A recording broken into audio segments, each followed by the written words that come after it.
lalo na po ang balat sa tinalupan. Kung tatalikuran po ng abogado na yon ang kanyang pirma, ako na po mismo ang magdidirect ng prosecution sa kanya para ma-disperse siya. Napansagan na kulang po sa kortesiya. Hindi ko po kasalanan kung ako po ang hinanap niya at hindi iba. Sino bang natatakot kay Martin Romualdez? Marami po siguro dito sa kapulungan ito. Pero hindi ako natatakot kay Martin Romualdez. Isang mapagpalang araw po sa ating lahat. Kumusta na po kayo? Ito na, sumabog ng muli si Senador Rodante Marcoleta sa Senado sa plenary session nila kahapon, Lunes. Sinabi niya, nag-alon na ang balat sa tinalupan. Maraming takot kay Martin Romualdez sa kapulungan ito. Totoo yan. Maraming mga takot sa kanya. Subalit sinabi niya, hindi ako natatakot kay Martin Romualdez. Panoorin po natin yung kanyang talumpati. Marami pong salamat, Mr. President. Ako po ay tumatayo ngayon para sa isang usaping pampersonal at pangkalahatang pribilehyo. Ginoong Pangulo, ang gulo-gulo na po natin. Ito pong huling pagdinig sa Blue Ribbon Committee na kung saan ay lumabas po ang isang testigo na nagngangalang Master Sergeant Orly Cotesa. Ako po ay napansagan na kulang po sa kortesiya. Para sa akin po ay hindi po tama na nagpapasaringan po tayo ng ganun. Iisa po ang ating layunin. Hindi po tayo magkakalaban sa layunin na matuntun po natin ang pinaka-problema kung bakit nasadlag po ang ating bansa sa ganitong kalagayan. Hindi ko naman po kasalanan ako po'y hanapin ni Sergeant Cotesa. Hindi ko po siya kilala eh. Hindi ko po kasalanan kung ako po ang hinanap niya at hindi iba. Nung pong makita ko po yung kanyang salaysay,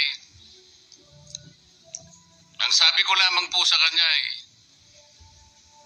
kung malakas ang loob mo talaga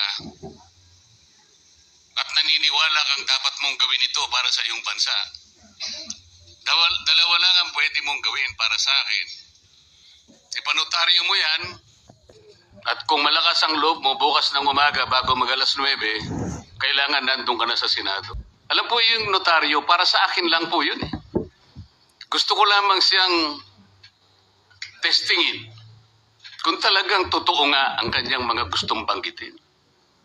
Ang pinakamahalaga po ay haharap siya, tatayo, at susumpa sa kalagitnaan ng pagdinig. At doon ay pakikinggan natin. At doon sama-sama natin siyang i-interpolate. Tatanungin. Nakita naman po ninyo kung paano niya sinasagot ang bawat tanong. Walang pag-aalinlangan. Siya lamang po ang natatangi na testigo na kumonekta sa pangalan ni Saldico at Martin Romualdez. Wala nang iba. Ngayon po siya ay naharap sa napakaraming pasaring din. Bakit po ako'y walang kortesiya? Hindi po ba ako'y humingi ng panahon sapagat hindi ko naman po alam kung talagang darating siya nung araw na yon, kaya hindi na po ako nagsabi. Gusto ko talagang paniwala ang darating siya. Dumating nga po siya, kaya ako siya inilabas. Pero kung pag-uusapan po ay kortesiya, balikan po natin ang mga nangyari.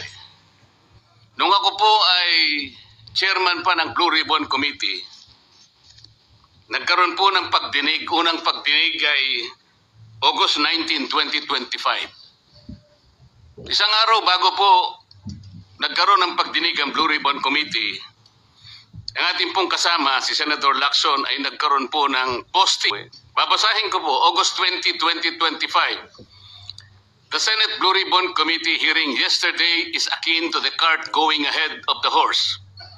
Had the cart waited one day, it would not have missed the details of the truth about the many substandard ghost projects and more that will be exposed in my privileged speech today. Yun po ba ay courtesy din? Sa akin pong palagay, hindi dapat po nagkaroon ng ganitong pagpapasaring. Alam ko po ba kung sino-sino ang tatayo para mag-deliver ng privilege speech? Matagal ko na pong sinabi noon kung kailan po ang pagdinig. Wala po akong itinago. Ngunit kung sasabihin na kung naghintay kami ng isang araw, ay mas marami pa sanang mga detalye at katotohanan ang naihayag. Hindi po ba sinabi ko sa inyo noon, mismong Pangulo ng Republika ng Pilipinas ang nagbigay sa akin ng USB na nandun po lahat ang mga proyektong pinaghihinala ng ghost projects. Ayaw ko lamang pong ilabas ng isa-isa sapagkat sa aking pagkakaalam noon, Ginoong Pangulo, mali din po yung binigay na mga coordinate sapagkat ang pinagbasihan nila yung MYPS, hindi yung PCMA, na palagi ko pong binabanggit. Sa mga kahit na po yung mga binanggit na projects ng ating kasama, salig po sa mga maling coordination. At saka konti lang, pinili lang. Nagkataon lang po maganda nga talagang pagkakapresent. Huwag po sanang ganun magpasaringan tayo. Iisa po ang layunin natin dito Yung matukoy natin kung sino ang merong utak dito. Na ngayon po ay unti-unti na pong naihayag. Sino bang natatakot kay Martin Romualdez? Marami po siguro dito sa kapulungan ito. Pero hindi ako natatakot kay Martin Romualdez. Ngayon po, kino-question po yung notarization ng statement ni Gutesa. Dahil yung babae po, yung abogadong babae, nag-notarize, tinalikuran po niya ang kanyang signature, yung kanyang pirma. Nandyan po ba yung assistant natin para ipakita po natin? Ayan po yung huling bahagi ng dokumentong ninotaryo doon sa opisina ng abogadang babae na ngayon ay tinatalikuran niya ang kanyang pirma. Doon sa right side po, ayan po yung ninotaryo sa dokumento ni Gutesa. Yung kaliwa po ay iba pong dokumento. Tingnan po ninyo yung pagkakahawig. Ibig po ba ninyong sabihin, Ginoong Pangulo, yun pong notarial details, yun po yung kulay blue, na kung saan nandyan yung PTR, nandyan po yung MCLE number, nandyan po yung kanyang roll number, yung kanyang address. Nakuha po ba ni Gutesa mula sa opisina ng abogada at in-stamp niya? Pagkatapos po yung detalye na nasa bandang kaliwa na kung saan makikita nyo document number, page number, book number, series of 2025. Makukuha po ba ni Gutesa mula sa libro, mula sa notarial register ng abogado? Paano niya makukuha? Tingnan po ninyo yung kabila, ganun din. Bakit po natin hahanapan ngayon si Gutesa at sasabihin pa natin dahil lamang tinalikuran ng babaeng nagnotaryo ang kanyang pirma? Pangkaraniwan na po kasi, Ginoong Pangulo, kahit pumunta kayo sa maraming lugar na kung saan nagnotaryo, hindi nyo po makikita ron ang abogado. Iabot nyo lang sa kanyang papel ninyo, pagkatapos isosoli niya sa iyo, pagkatapos nyo magbayad. Itatanong po ba ni Ginoong Gutesa, bago siya umalis, tatanungin po ba niya doon sa babaeng kausap niya kung sino man yun, Madam, kayo po bang may pirma nito?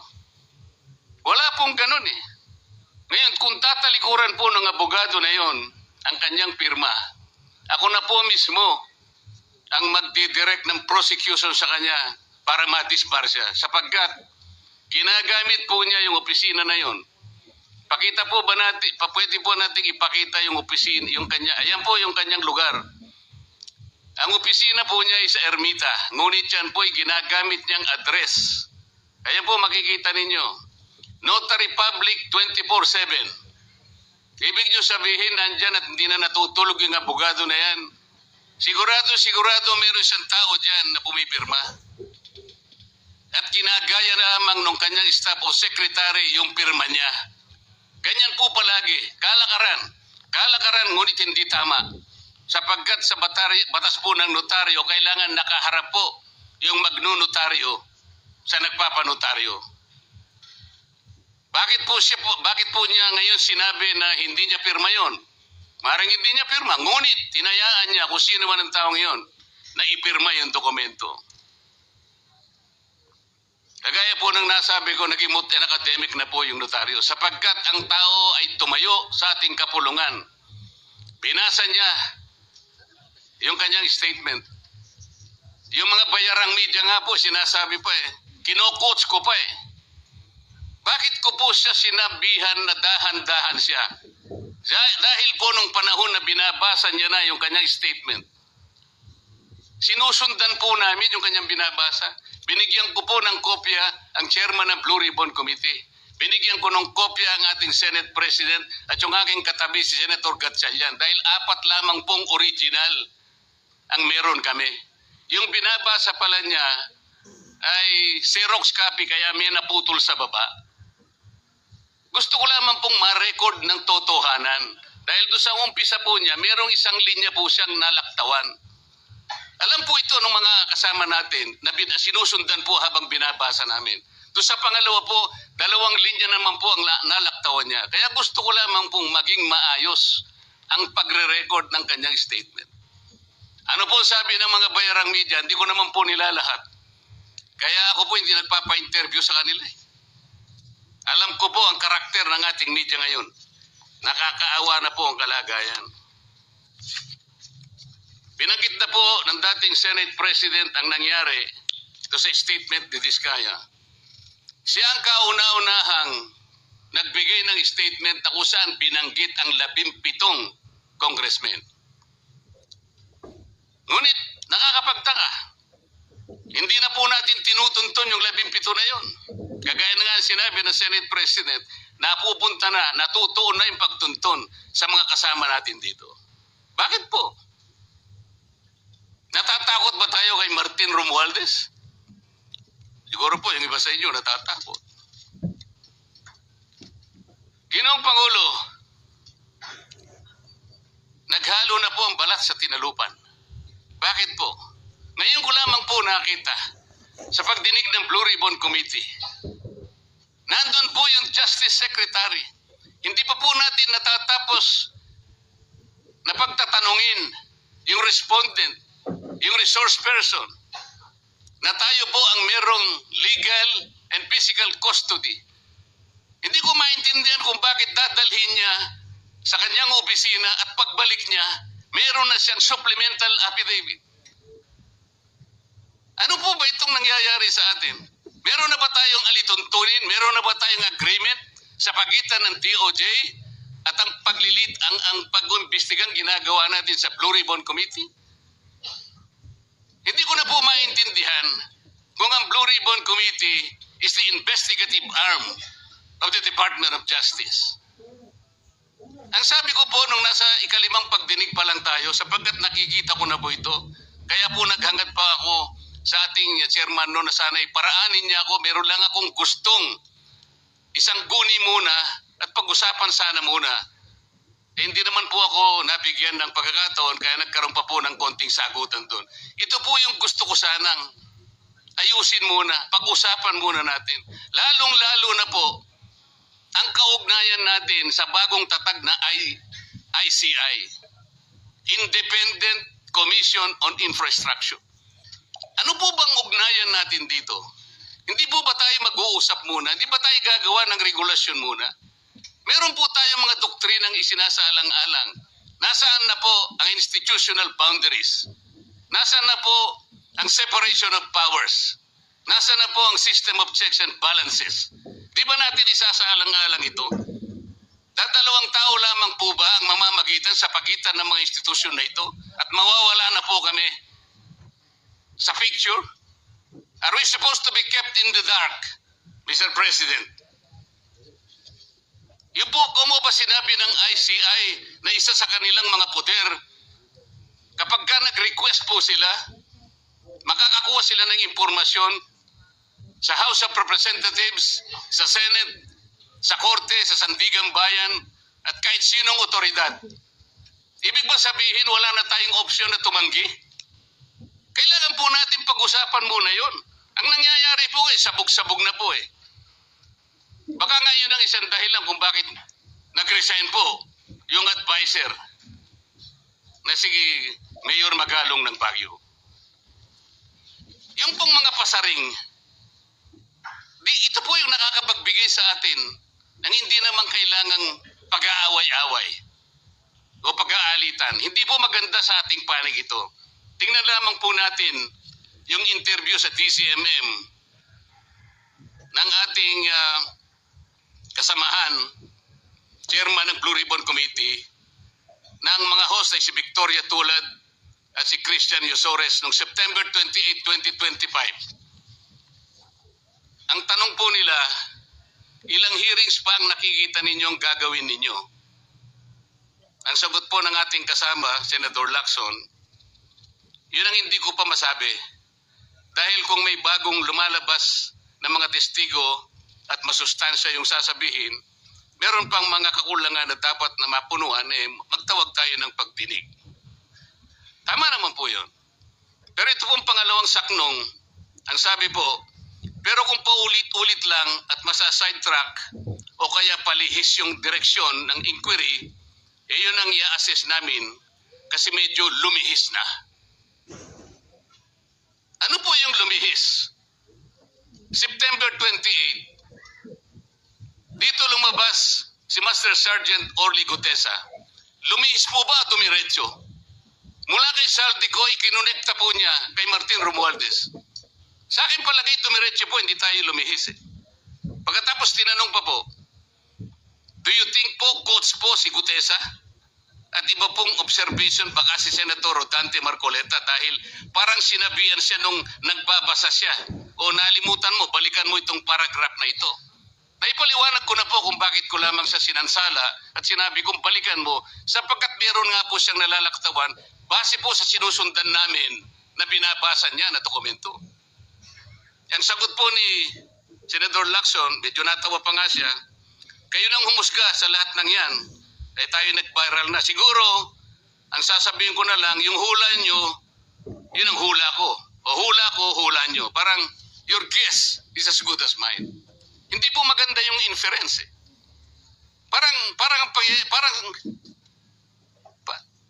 Parang lumilitaw, kinots ko eh. Bilang isang abogado, magmula po nung ako'y maging abogado, iniisip hindi ko po ginawa yung mga bagay na ito. Kumisan nga ako eh. Hindi na abogado, sila pa yung nagsasabi eh. Katulad po ni Saldico. Ang sabi ko lang naman po eh, matunog na yung pangalan niya. Napakaraming sources na nagsasabi, kumukonekta sa kay Saldico, pwede ba natin siyang imbitahin? Ang sabi po, hindi na raw siya imbitahin because of interparliamentary courtesy. Ang sabi ko po, ang interparliamentary courtesy hindi po nalalabag kung iimbitahin lang siya. Halimbawa, invitation letter lang. Nagawa ko po yun kay Congressman Toby Chanco. Voluntaryo po yun eh. Kung darating siya, salamat. Kung hindi siya darating, okay lang. Ngunit, ang pinag-uusapan natin ay problemang kasangkot na po ang kinabukasan ng ating bansa. Sasabihin ba natin interparliamentary courtesy? Nakikinig po ang buong bayan. Tatakpan po ba natin ng dahil sa interparliamentary courtesy? Nakasulat po ba sa bato yun? Absolute po ba yun? Yan po yung aking ikinasasama ng loob eh. Hindi po tayo dapat mag-away-away. Iisa po ang ating layunin. Ang ating bansa ang pinaka-importante sa ating lahat. Bakit po kinakailangang ilihis natin? Bakit po tayo gagawa ng paraan para pagtakpan po natin ang hindi dapat pagtakpan? Ginoong Pangulo, ngayon po'y masasabi ko, si Master Sergeant Orly Gutesa ay mas credible pa po kaysa sa marami sa atin dito sa kapulungan ito. Si Master Sergeant Orly Gutesa, mas matapang kaysa sa mas marami dito sa ating kapulungan. Maraming salamat po, Ginoong Pangulo. Thank you, Senator Marcoleta. Majority Leader.